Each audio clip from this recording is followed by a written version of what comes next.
বল সেজে কেমন লাগলো বল। খুবই, আমি বলতে পারবো না। ফার্স্ট ক্লিপটা তো তোমরা দেখতেই পেলে। আর এই মিষ্টি ব্রাইডটা ছিল আমার কলেজের বান্ধবী রুবাইয়া। ওরই মেহেন্দি, হলদি প্লাস ওর বিয়ের দিন আমাকেই বুক করেছিল। আর ও যখন আমাকে বুক করেছিল তখন আমি সবেমাত্র মেকআপ ক্লাস জয়েন করেছি। তো তখন থেকেই আমাকে বলতো তুই আমার বিয়েতে সাজাবি। তো যাই হোক, রাস্তাতে যাওয়ার সময় আমাদের কলেজের সামনে থেকে যখন আমি যাই, সত্যি কথা মনটা খুব খারাপ হয়ে যায়। আর এই কলেজ থেকে আমার রুবাইয়ার সাথে ফার্স্ট আলাপ হয়েছিল। আর আমি বাড়ি থেকে বেরিয়েছিলাম সকাল 10টা 10 নাগাদ, আর ওদের বাড়িতে পৌঁছেছিলাম 11:30টার দিকে। আর এই রোদের মধ্যে এসে একটু জল খেয়ে নিলাম, নিয়ে একটু রেস্ট নিয়েই মেহেন্দিতে বসিয়ে পড়লাম। আর ও রেডি হয়েই ছিল, আমার আসার অপেক্ষা করছিল। আর তো তোমরা দেখো ওর মেহেন্দিটা কেমন হয়েছে, আর অবশ্যই কমেন্ট করে জানিও। আর ওরও খুব পছন্দ হয়েছিল। যেহেতু ওদের বিয়ের আগের দিন গায়ে হলুদ হয়, তো আমাকে মেহেন্দিটা তাড়াতাড়ি কমপ্লিট করে নিয়ে একটু রেস্ট নিয়েই ওর হলুদের মেকআপটা আমি কমপ্লিট করেছিলাম।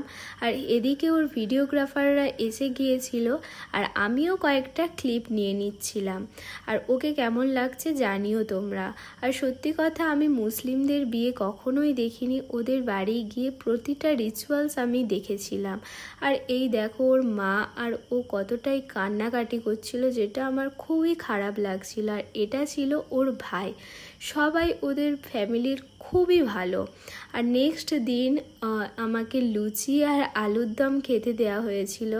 আর রুবাইয়া কিছু খায়নি বলে আমি ওকে খাইয়ে দিলাম, দেন আমি খেয়েছিলাম। তো তারপরেই ও মেকআপে বসেছিল, যেহেতু দুপুর 12টার মধ্যে ওর মেকআপটা কমপ্লিট করতে হবে।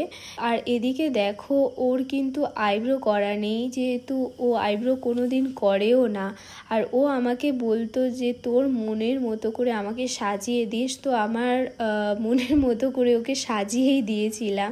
আর ও আমাকে লেন্স পরার কথা বলেছিল যে আমি লেন্স পরবো, তো আমি লেন্স নিয়েও গিয়েছিলাম। দেখো, তো ওকে খুব মিষ্টি লাগছিল লেন্সটা পরে। আর আগের দিন যখন আমি হলুদের মেকআপটা করেছিলাম, তো সবাই আমাকে বলেছিল খুব মিষ্টি লাগছিল ওকে, খুব ভালোও লাগছিল। আর দেখো এদিকে আমার মেকআপটা কমপ্লিট হয়ে গেছে, দেন আমি ওর কলকা করে নিচ্ছি। আর ওর কলকাটাও ওর খুব পছন্দ হয়েছিল, আর আমার নিজেরও খুব পছন্দ হয়েছিল।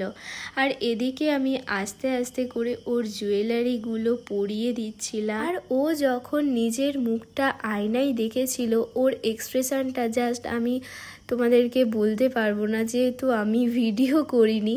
সত্যি মানে ওর খুবই পছন্দ হয়েছিল। ও নিজেকে শুধু দেখছিল আর বলছিল তমসা আমাকে খুব ভালো লাগছে রে।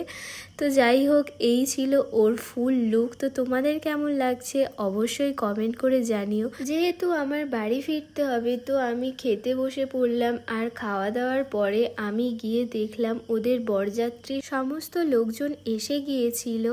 আর রুবাইয়ার সাথে আমি কথা বলে বেরিয়ে পড়েছিলাম। আর এই ছিল ভিডিও। তো তোমাদের কেমন লাগলো অবশ্যই জানিও। তো সবাইকে টাটা।